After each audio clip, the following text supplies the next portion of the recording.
Hi, GCSE food preparation and nutrition. It's a full GCSE. And I would say if you enjoy cooking and you have done year 7, 8 and 9 with me, then this may be the GCSE for you. You don't have to be good at cooking. As long as you are interested in it and prepared to cook every week, then that is fine by me. I'll help you to do the rest. The GCSE basically focus on 4 main areas: cooking food, which which I've just said. The food science, we do quite a lot of food science. Look at nutrition, and we focus on healthy eating. The good thing about it as a subject, it has many cross-curricular links. It links in with science, your sports science, photography, art, and maths, to say but a few. Basically, the way I run it, we focus on food commodities. My teaching is done through that. If I break the year into 6 terms, so term 1, we focus on fruit and vegetables, and then term 2, milk, cheese and yogurt, excuse me. And then within each one, I look at nutrition, good health, science, where the food comes from, and different food and different cooking techniques.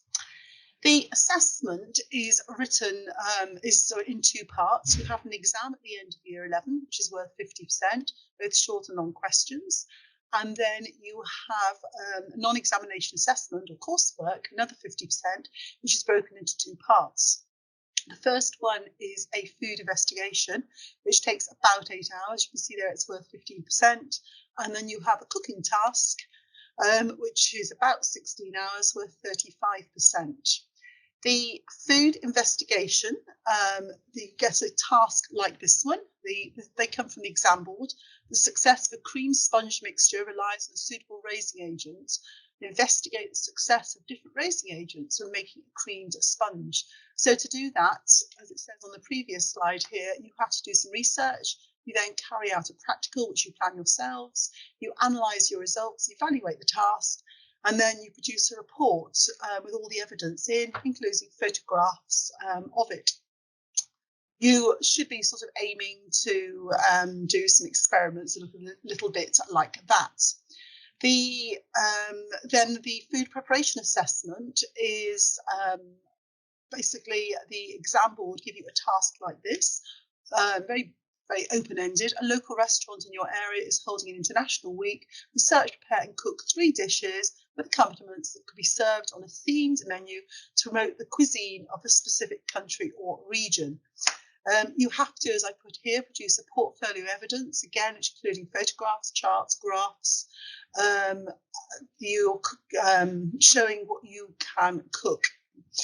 You have to research it, you plan it, you cook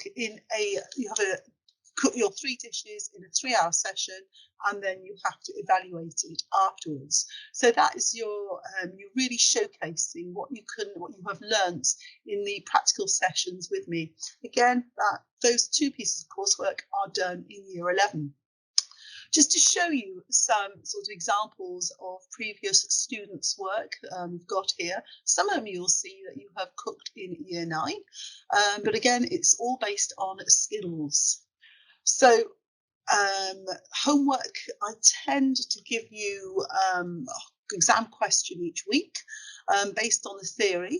I'm a great believer in the exam board. Recycle a lot of their exam questions and building up your technique. So do a lot of practice on that. And I like for you to do an evaluation of the practical that you have made. Examples of dishes that we have cooked here. I'm not going to name them all, but we worked through all of these. And as I said to you, I basically work through these under the headings of commodities that we do in each term.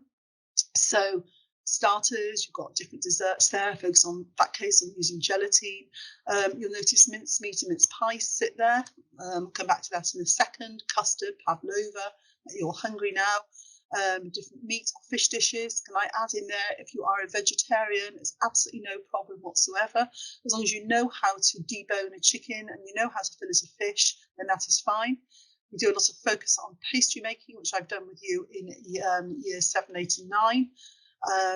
We do bread, focaccia, for example, hot cross buns, quite a few different cakes. At Christmas, I do take time out to focus on Christmas cooking, as you can see there. So the students make their own mincemeat, as you can see, got a jar of it there, and then they use that to make their own mince pies. We also do as practical, we do an investigation, which is a practice coursework. We do this on year 10. I normally give you the brief, is it worth making your own butter? And then you make your own butter, add some cream, and then you taste it and compare it with shop bought butter, which I prefer. Then you write me a mini report on that. And then there's more cooking here, which students have done in the past. Some are good, some are not so good. And lastly, the last question is, what can you do with it as a GCSE?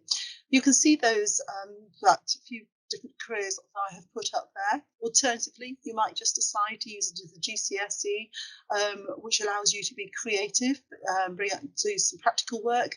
You don't have to go into a career with it. So it does have plenty of openings if you so wish. And then last point is, if you've got any questions, email me or come and see me in M18 if we're back at school at that point.